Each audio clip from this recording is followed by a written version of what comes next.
화상으로 쓰러진 며느리의 신음보다 바닥을 닦는 소리가 더 컸던 그날 밤. 아이고 아까워라. 이 영험한 고기 국물을 내년이 내 천금 같은 복을 다 쏟아버렸구나. 며느리의 고통보다 쏟아진 국물이 먼저였던 시어머니. 그녀는 왜 그토록 소탕국 한 그릇에 집착하며 분노의 눈물을 흘렸을까요? 상식 밖의 행동 뒤에 숨겨진 이 집안의 기괴한 집착. 오늘 그 추악한 진실이 밝혀집니다. 구독과 좋아요로 이 억울한 사연의 증인이 되어주세요. 15년 동안 이 집안의 그림자로 살며 독박 제사를 지내온 며느리 버들. 하지만 그녀가 끓여온 탕국에는 누구에게도 발설해선 안 될 기괴한 내력이 숨겨져 있었습니다.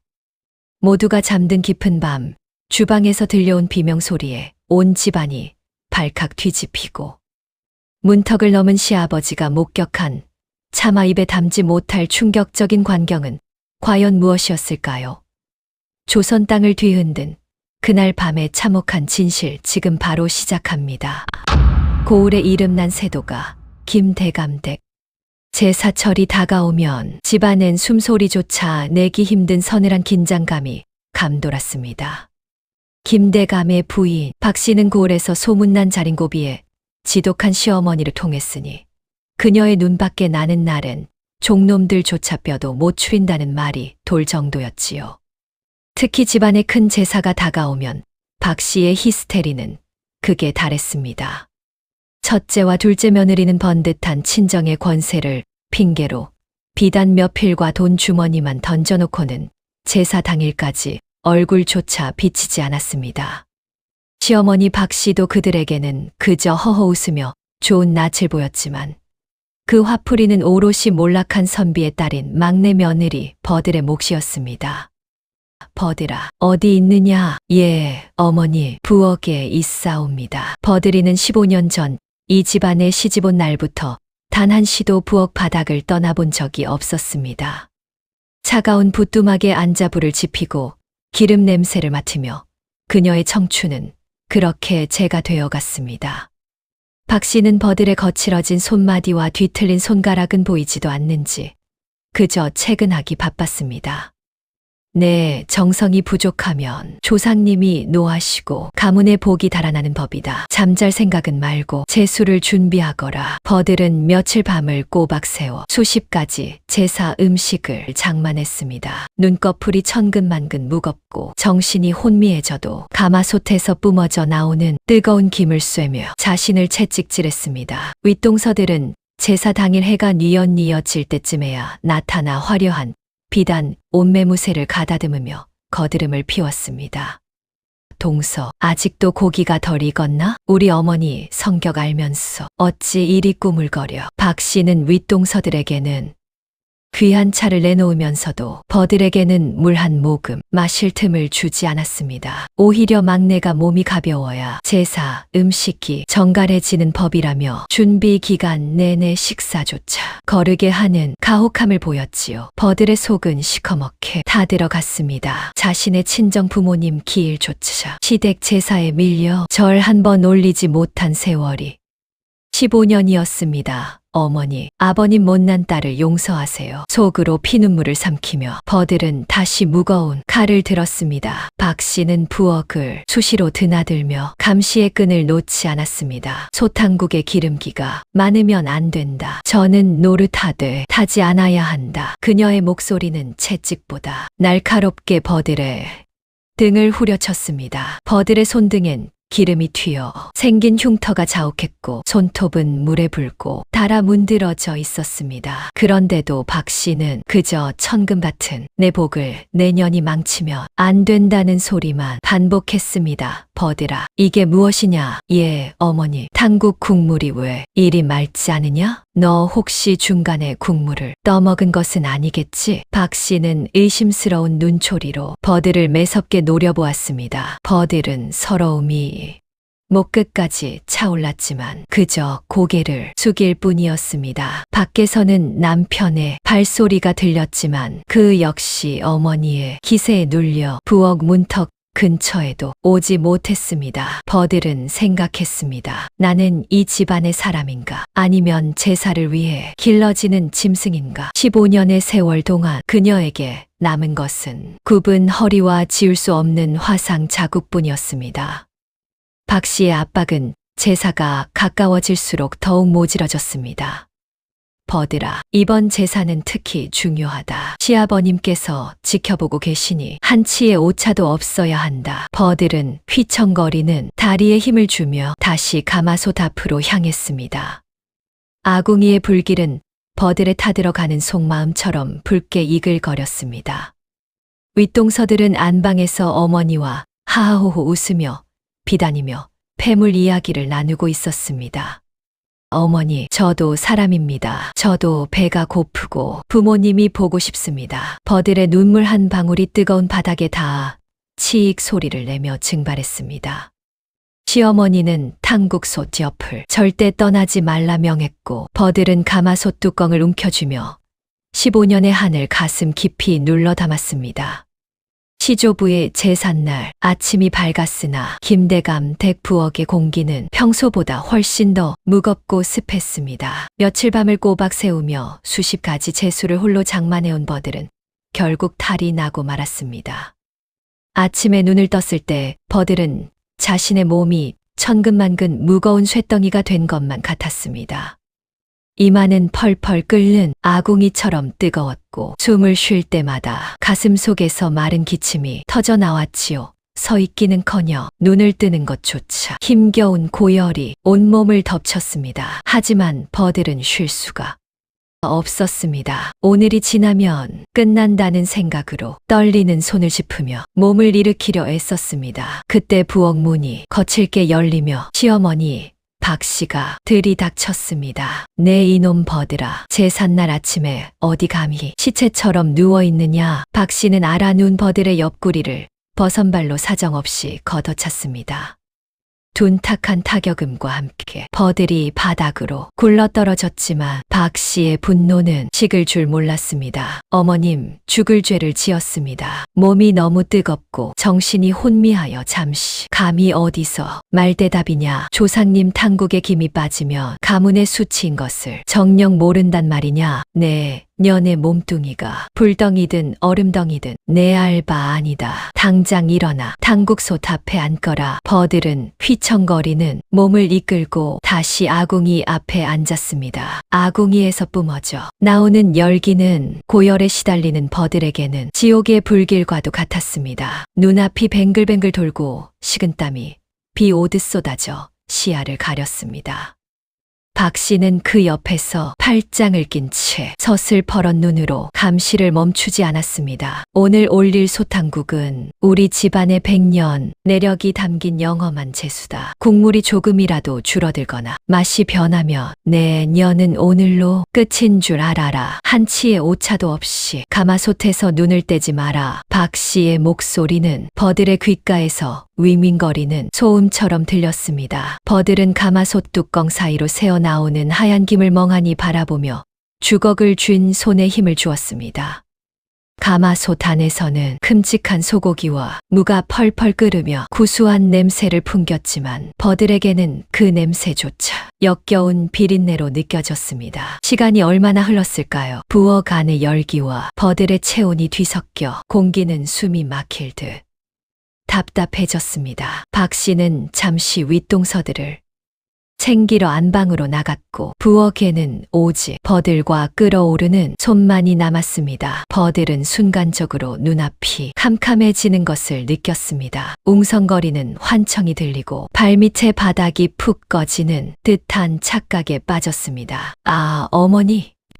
버들은 중심을 잡으려 가마솥 손잡이를 잡으려 했지만 힘이 들어가지 않는 손은 허공을 휘저었습니다. 순간 버들의 상체가 펄펄 끓는 탕국솥 안으로 깊숙이 기울어지고 말았습니다.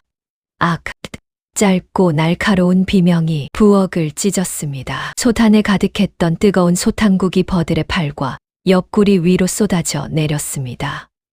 펄펄 끓는 육수가 피부에 닿는 순간 버들은 마치 살이 타오르는 숯불 속에 던져진 것 같은 고통을 느꼈습니다. 하얀 연기가 며느리의 옷자락에서 피어오르고 고소한 냄새가 나야 할 부엌에는 살이 익어가는 매캐하고 끔찍한 냄새가 가득 찼습니다. 소란을 듣고 달려온 박 씨가 목격한 것은 쓰러져 고통으로 몸부림치는 며느리가 아니었습니다. 그녀의 눈에 가장 먼저 들어온 것은 바닥을 적신 하얀 국물과 여기저기 흩어진 소고기, 고명들이었습니다. 아이고, 저게 어떤 국물인데 조상님 진국을, 내 천금 같은 복을 내 년이 다 쏟아버렸구나. 박 씨는 비명을 지르며 달려왔습니다. 하지만 그녀가 향한 곳은 쓰러진 며느리가 아닌 엎질러진 국물 앞이었습니다. 박 씨는 울먹이며 바닥에 주저앉아 더러운 흙바닥에 섞인 국물을 맨손으로 긁어모으기 시작했습니다.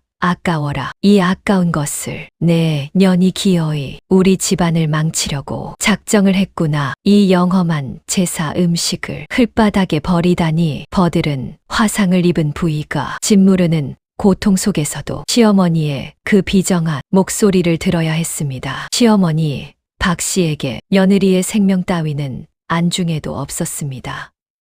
오직 제사가 망했다는 사실, 그리고 가문의 복이라 믿었던 국물이 사라졌다는 사실에만 광기 어린 분노를 쏟아내고 있었습니다. 어머님 너무 뜨거워요. 살려주세요. 버들이 신음하며 도움을 청했지만 박 씨는 오히려 버들의 뺨을 세차게 내리쳤습니다. 살려달라니. 내년이 죽인 우리 조상님 복은 누가 살려내느냐. 당장 일어나지 못해. 이 제사 음식을 다 닦아내고 다시 끓여내란 말이다. 뒤늦게 달려온 윗동서들도 부엌 문턱에서 코를 막으며 인상을 찌푸릴 뿐이었습니다. 어머, 이 비린내 좀 봐. 막내가 결국 사고를 쳤네요. 시어머니, 박 씨의 비정함은 그날 김대감 댁 부엌을 차가운 지옥으로 만들기에 충분했습니다. 부엌 바닥에 쓰러진 버들은 겨우 정신을 차렸으나 그녀를 기다리고 있는 것은 따뜻한 손길이 아닌 서슬퍼런 시어머니의 호통이었습니다. 화상을 입은 팔과 옆구리에서는 진물이 흘러나와 치마 저고리를 누렇게 적셨고 살점이 옷감에 달라붙어 조금만 움직여도 뼛속까지 시리는 통증이 밀려왔습니다. 하지만 시어머니, 박 씨는 신음하는 며느리를 짐승보다 못한 눈으로 쏘아보았습니다. 내년이 기어이 집안 망신을 시키는구나. 재수없게 제삿날 아침부터 피를 보고 비명을 질러? 당장 저 재수 없는 몸뚱이를 치워라. 박 씨의 명에 따라 버들은 사람들의 부축도 받지 못한 채 헛간이나 다름없는 구석진 작은 방으로 던져지듯 옮겨졌습니다.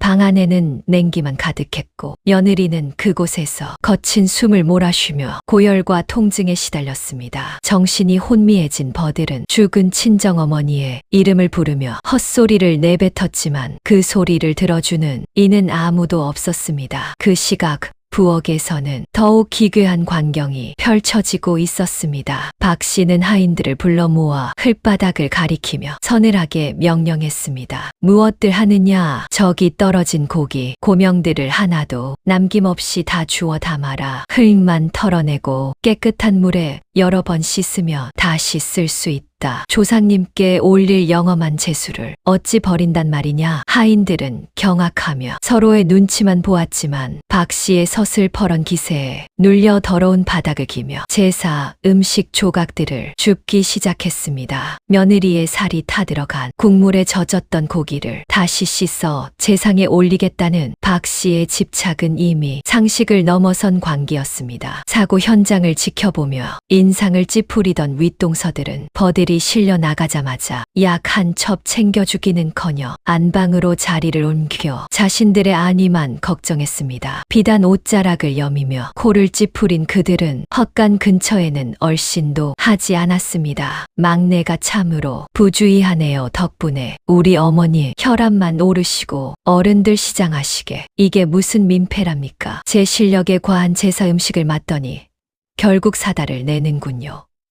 그들의 냉소적인 목소리는 벽 너머 버들의 귀에 화살처럼 박혔습니다. 윗동서들은 혹여나 자신들의 귀한 옷에 양 냄새나 고름 냄새가 벨까봐 버들의 방 문 앞을 지날 때며 소매로 코를 막고 걸음을 재촉했습니다. 뒤늦게 소식을 들은 버들의 남편이 아내의 방으로 뛰어들어왔을 때 그는 처참한 광경에 그만 자리에 주저앉고 말았습니다. 아내의 팔은 짓물러 형체를 알아보기 힘들었고 고통에 몸부림치다 손톱이 빠질 정도로 바닥을 긁은 흔적이 역력했습니다. 남편은 아내를 끌어안고 오열했습니다. 버들아, 정신 좀 차려보게. 이 지경이 되도록 대체 누가 이랬단 말인가. 하지만 그의 울음소리도 오래가지 못했습니다. 밖에서 기다리던 박 씨가 문을 쾅 닫으며 엄포를 놓았기 때문입니다. 나오너라. 제사 전에 피를 본 부정한 년의 방에 들어가 무엇을 하느냐? 가문의 법도를 어기고 귀신 붙은 년을 감싸려거든. 너도 이 집에서 나가라. 남편은 어머니의 서슬퍼런 외침에 가슴을 쥐어짜며 물러나야 했습니다. 평생을 가문의 법도와 어머니의 권위에 눌려 살아온 그는 아내의 상처를 보고도 의원 한 명 불러주지 못하는 자신의 무능함에 피눈물을 흘렸습니다. 박 씨는 아예 헛간 방의 문고리를 밖에서 걸어 잠그며 버들을 산 채로 매장하듯 방치했습니다. 한편 집안의 최고 어른인 김대감은 서재에서 이 모든 소란을 묵묵히 듣고 있었습니다. 담장을 넘어오는 며느리의 신음과 아내 박 씨의 표독스러운 호통을 지켜보며 무서운 결단을 내리고 있었습니다. 밤이 깊어지자 부엌에는 다시 불길이 올랐습니다.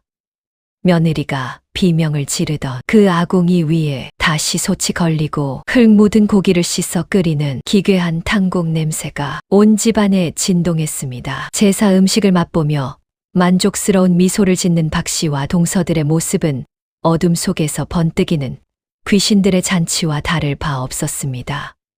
어머니, 박 씨의 엄포에 밀려 헛간 방을 나왔던 남편은 밤새 잠을 이룰 수 없었습니다. 문 밖으로 새어나오는 아내의 가느다란 신음소리가 날카로운 송곳이 되어 그의 가슴을 후벼 팠기 때문입니다. 결국 모두가 재수 준비로 분주한 틈을 타 남편은 다시 아내의 방으로 숨어들었습니다. 기름 등잔불조차 허락되지 않은 어두운 방 안에서 아내는 초주검이 되어 누워 있었습니다. 남편은 아내의 손을 잡으려다 그 주변에 놓인 낡고 투박한 나무 상자 하나를 발견했습니다. 10년이 넘는 세월 동안 버들이 돌아가신 장모님께 차마 붙이지 못하고 숨겨두었던 비밀의 상자였습니다. 조심스레 상자를 열자 그 안에는 누렇게 변색된 한지 뭉치들이 가득했습니다. 수백 통에 달하는 서찰들에는 마를 날 없던 아내의 눈물 자국이 얼룩져 있었고 글자 하나하나가 피눈물처럼 서려 있었습니다. 남편은 떨리는 손으로 첫 번째 서찰을 펼쳤습니다. 어머니, 보고 싶은 나의 어머니, 저는 오늘 이 집의 식구가 아니라 그저 제사를 위해 기르는 짐승이 아닌가 하는 생각을 하였습니다. 첫째 형님과 둘째 형님이 던져놓고 간 비단은 어머니의 웃음꽃이 되는데 제가 밤새 끓인 탕국은 당연한 노고로 치부되니 제 마음은 이미 시커먼 숯덩이가 되었습니다. 남편의 눈시울이 붉어지기 시작했습니다. 서찰을 넘길수록 아내가 감내해온 15년의 세월이 처참한 기록이 되어 쏟아져 나왔습니다. 어머니, 오늘은 제 손가락이 뒤틀려 숟가락조차 쥐기 힘든 날이었습니다. 하지만 시어머님께서는 제 손등에 짓무른 흉터보다 솥 안에 고기가 줄어들까 하여 서슬퍼런 눈으로 저를 쏘아보십니다. 살이 타들어가는 고통보다 저를 꿰뚫을 듯 노려보시던 그 차가운 눈초리가 제 가슴을 더 깊게 후벼 팠습니다.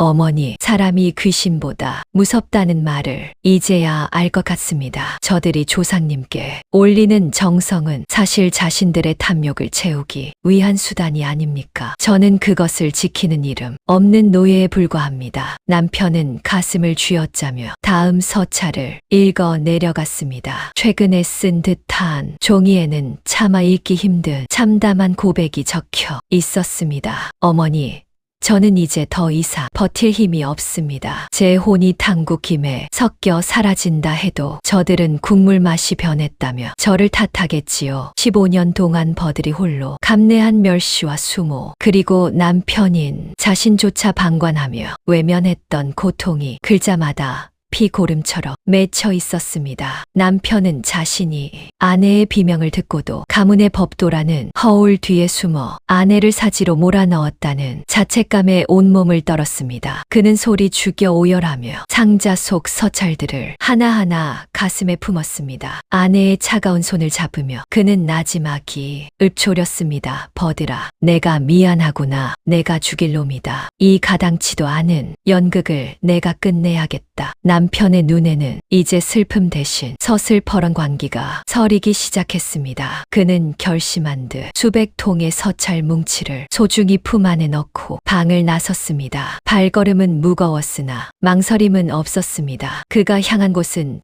제사 의식이 한창 진행 중인 대청마루였습니다.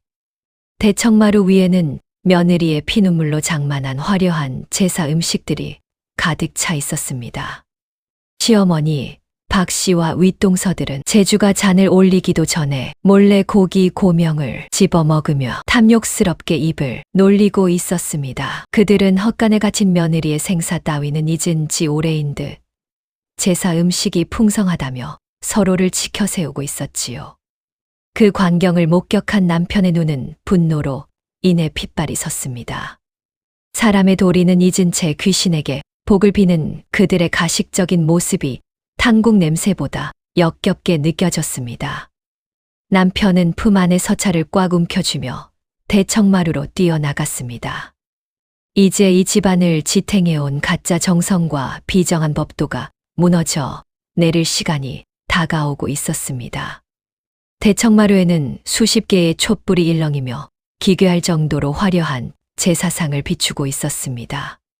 며느리 버들이 15년 동안 피땀 흘려 지켜온 가문의 법도가 정작 그 며느리의 살이 타들어가는 비극 속에서 완성되어 상위에 올랐습니다. 제주인 시아버지 김대감은 엄숙한 표정으로 잔을 들었고 그 옆에서 시어머니 박 씨는 엎질러진 국물을 다시 끓여 올린 소탕국 솥을 보며 만족스러운 듯 탐욕스러운 미소를 지었습니다. 윗동서들 역시 비단 소매를 여미며 이제 곧 끝날 제사 뒤에 음복만을 기다리고 있었지요. 그때였습니다. 신을 벗는 소리조차 생략한 채 버들의 남편이 품 안에 무언가를 가득 안고 대청마루 위로 뛰어 올라왔습니다. 그의 눈은 핏발이 서 있었고 단정하던 의관은 흐트러진 채였습니다. 박 씨가 경악하며 아들을 매섭게 쏘아보며 꾸짖으려 입을 벌리던 찰나 남편은 품에 안았던 수백 통의 서찰 뭉치를 제사상 한가운데로 던지려 했습니다. 하지만 남편의 손이 상에 닿기도 전이었습니다. 평소 집안의 대소사에도 입을 굳게 다물고 서재에서 책만 읽던 시아버지 김대감이 먼저 움직되었습니다. 그는 들고 있던 잔을 바닥에 내팽개치더니 그대로 발을 뻗어 거대한 제사상을 사정없이 걷어찼습니다. 우당탕탕 챙그랑 무거운 녹그릇들이 비명을 지르며 마당으로 굴러떨어졌습니다. 버들이 밤을 새워 붙이고 괴어 올린 전과 과실들이 흙바닥에 나동그라졌고 박 씨가 그토록 집착하던 영험하다는 소탕국은 대청마루 바닥을 시커멓게 적시며 흘러내렸습니다. 정성 들인 채수들이 순식간에 발에 지시겨져 오물이 되어버린 광경에 집안 전체가 얼어붙었습니다. 아이고, 영감님, 이게 무슨 망발이십니까? 조상님이 노하실 일을 어찌? 박 씨가 머리를 쥐어뜯으며 비명을 질렀고 윗동서들은 혼비백산하여 치맛자락을 감싸 쥐고 마당 구석으로 물러났습니다. 하지만 김대감의 기세는 평소에 온화하던 노학자의 그것이 아니었습니다. 그는 지팡이를 들어 대청마루 바닥을 천둥소리가 나도록 내리쳤습니다. 쾅 하는 소리에 집안의 모든 하인과 식솔들이 사시나무 떨듯 떨며 자리에 엎드렸습니다. 닥치지 못할까 사람 잡는 귀신들이 여기 득실거리는데 대체 조상님이 어느 자리에 앉으시겠느냐.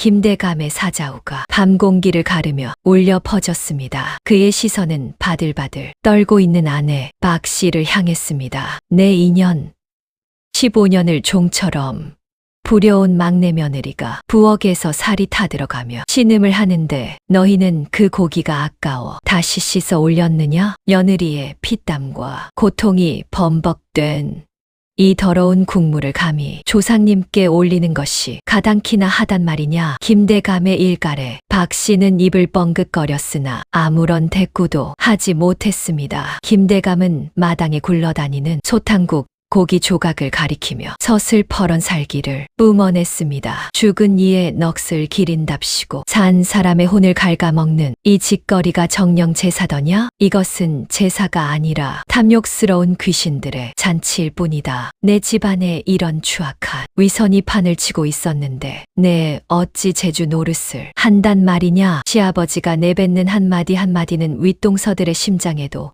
비수처럼 붙였습니다. 제사 음식 냄새로 가득하던 대청마루는 순식간에 김대감의 서슬퍼런 살기와 분노로 뒤덮였습니다. 김대감은 아들이 들고 있던 서찰 뭉치를 빼서 들었습니다. 그 종이 뭉치에 맺힌 눈물 자국을 보며 그의 눈가가 가늘게 떨렸습니다. 15년 동안 자신이 방관해온 세월이 이 집안의 어른으로서 외면해온 진실이 그 얇은 종이 위에 피눈물로 기록되어 있었습니다. 오늘 이 자리는 조상을 모시는 자리가 아니다. 너희들의 업보를 심판하는 자리가 될 것이다. 김대감의 지팡이가 다시 한번 마루를 울렸습니다. 제사상이 뒤엎어진 마당은 죽은 듯한 정적에 휩싸였습니다. 흩어진 제수들 위로 시아버지 김대감의 서슬퍼런 그림자가 길게 드리워졌지요. 김대감은 아들이 가져온 아내의 서찰 뭉치를 쥔 손에 힘을 주더니 마당 구석에서 바들바들 떨고 있는 두 윗동서의 면전에 그 종이들을 사정없이 내던졌습니다. 누렇게 변색된 한지들이 찬바람을 타고 그들의 비단 치맛자락 위로 흩뿌려졌습니다. 무엇들 하느냐? 당장 그 종이를 집어들고 거기 적힌 글자 하나하나를 온 집안이 다 들리도록 크게 읽어라. 김대감의 노호성에 동서들은 넋이 나간 표정으로 바닥에 엎드렸습니다. 떨리는 손으로 서찰을 집어든 첫째 며느리가 입을 뗐습니다. 그 내용은 막내 버들이 15년 동안 그들에게 당해온 멸시와 수모 그리고 그들이 내뱉었던 비수 같은 말들이었습니다. 제 입으로 자신들의 악행과 며느리의 절규를 읽게 된 동서들의 얼굴은 순식간에 흙빛으로 변했습니다. 읽어 내려가는 목소리는 수치심과 공포로 인해 갈라졌고 마당에 모인 하인들조차 고개를 숙인 채 숨을 죽였습니다. 그만하라. 김대감이 지팡이로 바닥을 치며 말을 끊었습니다. 그는 마당 가운데 석상처럼 서서 가문의 법도보다 무서운 판결을 내리기 시작했습니다. 잘 들으라. 막내 며느리의 몸에 새겨진 화상은 너희들의 탐욕과 방관이 만든 낙인이다. 그 깊은 상처를 치유할 약값은 너희 친정에서 소 한 마리씩을 가져와 충당하라. 만약 단 하루라도 늦어진다면 너희 친정 부모들에게 이 서찰들을 보내 그 가문의 교육이 어떠했는지 천하에 알릴 것이다. 동서들은 소소리에 가슴이 철렁 내려앉았습니다. 당시 소 한 마리는 집안의 전 재산과 다름없었으니 친정의 손을 벌려야 하는 처지는 그들에게 죽기보다 더한 수치였습니다. 하지만 김대감의 판결은 여기서 끝이 아니었습니다. 그는 시어머니 박 씨를 매섭게 노려보았습니다. 부인, 당신은 가문의 안주인 자격이 없다. 당장 곳간 열쇠를 내놓고 물러나시오. 그리고 막내의 상처가 아물고 제 발로 일어설 때까지 당신이 직접 우물가에서 물을 길어다 막내에게 바치시오. 비단옷 대신 거친 무명옷을 입고 며느리가 받았던 그 고통을 조금이라도 되새기며 속죄하시오. 박 씨는 믿기지 않는다는 듯 입을 벌린 채 자리에 주저앉았습니다. 평생을 권히 아래 군림해온 그녀에게 며느리의 수발을 들라는 명령은 하늘이 무너지는 소리와 같았지요. 하지만 김대감의 서슬퍼런 눈빛은 타협을 허용하지 않았습니다. 또한 앞으로 15년간 이 집안에서 제사는 없다. 조상님을 모신답시고 산 사람의 고혈을 짜내는 이런 가식적인 의식은 조상님에 대한 모독이다. 산 사람 하나 제대로 챙기지 못하는 위인들이 죽은 귀신에게 복을 비는 것이 무슨 소용이란 말이냐. 가문의 뿌리인 제사를 폐하겠다는 선언에 온 집안이 발칵 뒤집혔습니다. 하지만 김대감은 단호했습니다. 그는 판결에 토를 다는 자는 즉시 족보에서 이름을 파내어 이 집안에서 내쫓겠다는 엄포를 놓았습니다. 윗동서들은 친정의 얼굴을 들 수 없게 된 처지에 발만 동동 구르며 소리 없는 눈물을 흘렸고, 시어머니 박씨는 곧간 열쇠를 빼앗긴 채 허망한 눈으로 바닥만 바라보았습니다. 판결을 마친 김대감은 망설임 없이 며느리 버들이 갇힌 어두운 헛간방으로 향했습니다. 아들이 울부짖으며 지키고 있던 그 문 앞에서 김대감은 직접 지팡이를 휘둘러 굳게 잠겨있던 문고리를 박살냈습니다. 쾅 하는 소리와 함께 문이 열리고 차가운 냉기 속에 방치되었던 버들의 처참한 모습이 드러났습니다. 김대감은 고개를 숙여 방 안으로 들어갔습니다. 15년 동안 가문의 어른이라는 명분으로 외면해왔던 며느리의 작은 방. 그는 지독한 양 냄새와 고름 냄새가 진동하는 그곳에서 신음하는 며느리를 보며 처음으로 깊은 탄식을 내뱉었습니다. 아가, 늦어서 미안하구나. 이제 이 지옥 같은 문고리는 다시는 잠기지 않을 것이다. 화려한 제사 음식이 뒤엎어지고 서슬퍼런 판결이 내려진 김대감 댁의 마당에는 이제껏 본 적 없는 기묘한 풍경이 펼쳐졌습니다. 조상을 기리는 향내가 가득하던 자리에는 대신 뒤늦은 참회의 울음소리와 후회의 탄식만이 무겁게 가라앉아 마당 구석구석을 채웠습니다. 가문의 위험이라는 이름 아래 자행되었던 15년의 폭정은 시아버지 김대감의 지팡이 소리 한 번에 처참하게 무너져 내렸습니다. 가장 먼저 변한 것은 시어머니 박씨였습니다. 곳간 열쇠를 빼앗기고 권위를 박탈당한 그녀는 이제 비단옷 대신 거친 무명옷을 걸친 채 직접 부엌에서 약을 다려야 했습니다. 불을 지피는 법조차 잊었던 고운 손은 금세 재가 묻어 시커멓게 변했고, 매운 연기에 눈물을 쏟으면서도 그녀는 쉬지 않고 약탕기를 흔들었습니다. 박 씨는 직접 약탕기를 들고 버들의 헛간 방 앞으로 다가갔습니다. 하지만 차마 문을 열지 못한 채 문턱에 주저앉아 실성한 듯 중얼거렸습니다. 내가 죄인이다. 내 복을 챙기려다 사람을 잡을 뻔했구나. 조상님이 노하신 것이 아니라 내 아내 귀신이 나를 미치게 했어. 그녀의 혼잣말은 며느리에게 닿지 못하고 허공을 맴돌았으나 그 목소리에는 평생을 가두어 온 탐욕이 빠져나간 듯한 허탈함과 뒤늦은 자책이 섞여 있었습니다. 윗동서들의 고초도 만만치 않았습니다. 시아버지가 명한 소 한 마리 값의 약값을 마련하기 위해 그들은 평생의 자부심이었던 비단옷과 폐물들을 보따리에 싸 들고 장터로 향해야 했습니다. 친정의 권세를 핑계로 기세등등하던 그들이었으나 김대감의 엄포에 친정 식구들조차 고개를 내저으며 그들을 외면했습니다. 결국 그들은 자신들의 머리에 꽂았던 등비녀와 옷가락지를 헐값에 팔아넘기며 피눈물을 흘렸습니다. 동서의 상처가 깊으니 이 폐물이라도 팔아야지. 어쩌겠나. 우리가 뿌린 씨앗이니 우리가 거둬야지. 거드름을 피우던 목소리는 사라지고 이제는 서로의 처지를 비관하며 먼지 날리는 길바닥을 걷는 신세가 되었습니다. 그들이 가져온 약값으로 최고의 의원과 귀한 약재들이 버들의 방으로 속속들이 들어왔습니다. 며칠 후 마침내 버들이 희미하게 눈을 떴습니다. 고열이 내리고 정신이 돌아온 그녀의 눈앞에는 믿기지 않는 광경이 펼쳐져 있었습니다. 어둡고 냉기 가득하던 헛간방에는 따뜻한 숯불이 지펴져 훈훈한 기운이 돌고 있었고, 머리맡에는 시아버지 김대감이 직접 미음 그릇을 들고 앉아 있었습니다. 아, 아버님, 어찌 아버님께서 이런 곳에 계십니까? 버들은 갈라진 목소리로 간신히 입을 뗐습니다. 그녀는 버릇처럼 몸을 일으켜 절을 하려 했지만 시아버지는 부드럽게 그녀의 어깨를 눌러 말렸습니다. 그리고 직접 숟가락을 들어 미음을 떠 며느리의 입가에 가져다 주었습니다. 그 따뜻한 미음 한 모금이 목을 타고 넘어가자 버들은 참아왔던 오열을 터뜨리고 말았습니다. 아버님, 제가 부족하여 제가 몸이 약해 조상님 제사를 망쳐버렸습니다.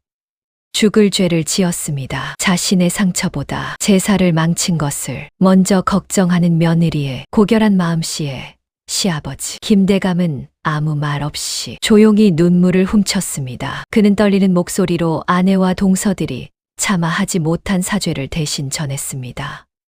아니다. 아가, 내가 망친 것은 제사가 아니라 이 집안에 썩어빠진 위선이다. 조상님께서도 내 정성을 이미 다 아실 터이니 이제는 오직 내 몸을 돌보는 데만 전념하거라. 산 사람이 살아야 죽은 이도 편안한 법이다. 김대감은 여기서 멈추지 않았습니다. 그는 가문의 치부를 숨기기보다 며느리의 생명이 가문의 그 어떤 권위보다 중함을 온 마을에 공표했습니다. 마을 사람들은 세도가 김대감이 스스로를 낮추며 며느리에게 사죄했다는 소식에 이내 그의 결단에 깊은 존경을 보냈습니다. 이 광경을 지켜본 하인들의 마음도 움직였습니다. 며느리가 고통받을 때 시어머니의 눈치를 보며 상처를 외면했던 하인들은 이제 한 명씩 버들의 방 앞으로 다가와 멍석 위에 무릎을 꿇었습니다. 억눌렸던 슬픔은 치유의 눈물이 되어 씻겨 내려갔습니다. 그해 모질게도 추웠던 겨울이 지나고 김대감댁 마당에도 어느덧 훈훈한 봄바람이 불어오기 시작했습니다. 버들에 깊었던 화상 자국은 최고의 의원과 약재 덕분에 서서히 아물어갔으나 그녀의 팔과 옆구리에는 여전히 붉고 커다란 흉터가 남았습니다.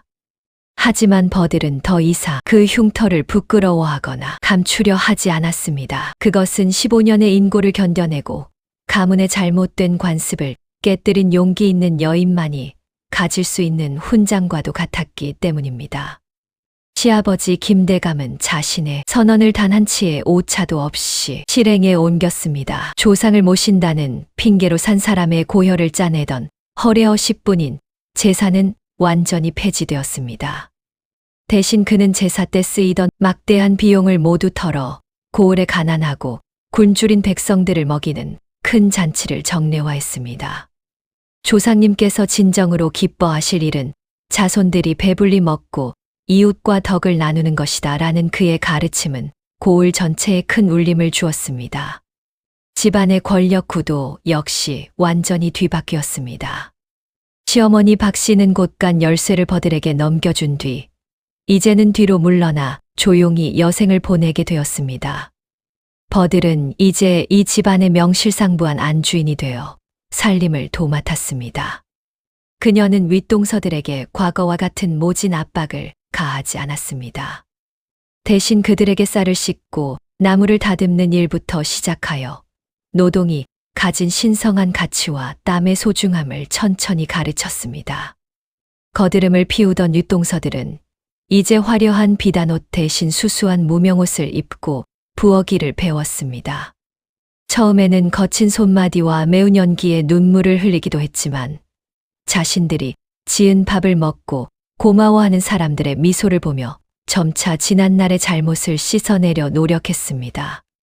그들은 이제 더 이상 막내 동서를 무시하지 않았으며 버들이 내리는 지시에 군말 없이 따르며 진정한 가족의 일원으로 거듭나고 있었습니다. 무엇보다 큰 변화는 남편의 모습이었습니다. 그는 아내의 상처를 방관했던 지난날을 속죄하듯 매일 밤 버들의 팔에 남은 붉은 흉터에 정성스레 연고를 발라주었습니다. 등잔불 아래서 아내의 흉터를 어루만지는 그의 눈에는 깊은 애정과 미안함이 서려 있었습니다.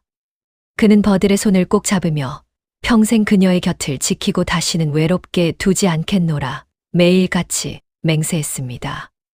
아내를 향한 남편의 뒤늦은 사랑은 버들의 마음속에 남아있던 서러운 멍자국까지 깨끗이 치유해 주었습니다. 고을 사람들은 김대감 댁의 변모를 보며 칭송을 아끼지 않았습니다. 사람 살리는 집안에 진짜 하늘의 복이 들어온다는 소문이 자자해졌고, 김대감댁은 고을에서 가장 존경받는 가문으로 우뚝 섰습니다. 사람들은 이 집안의 이야기를 통해 효와 예라는 이름 아래 자행되는 가혹한 관습이 얼마나 무의미한 것인지를 깨닫게 되었습니다. 마당 한 구석, 버들은 활짝 핀 매화꽃 아래 서서 평화로운 오후의 햇살을 마주했습니다. 바람에 실려오는 꽃향기는 더 이상 부엌의 매캐한 연기 냄새가 아니었습니다. 그녀는 자신의 붉은 흉터를 어루만지며 환하게 웃어 보였습니다. 그 미소는 15년 만에 처음으로 가슴 속에서 우러나오는 진정한 행복의 표현이었습니다. 고통의 불길 속에서 피어난 그녀의 삶은 이제 저 매화꽃처럼 고결하고 아름다운 향기를 내뿜고 있었습니다. 오늘 버들이의 이야기가 여러분의 마음에도 작은 울림이 되었기를 바랍니다. 구독과 좋아요는 저에게 가장 큰 힘이 됩니다. 여러분은 시아버지 김대감의 판결에 대해 어떻게 생각하시나요? 댓글로 자유롭게 의견을 나누어 주세요. 시청해 주신 여러분, 진심으로 감사합니다. 늘 평안하고 복된 하루 되십시오.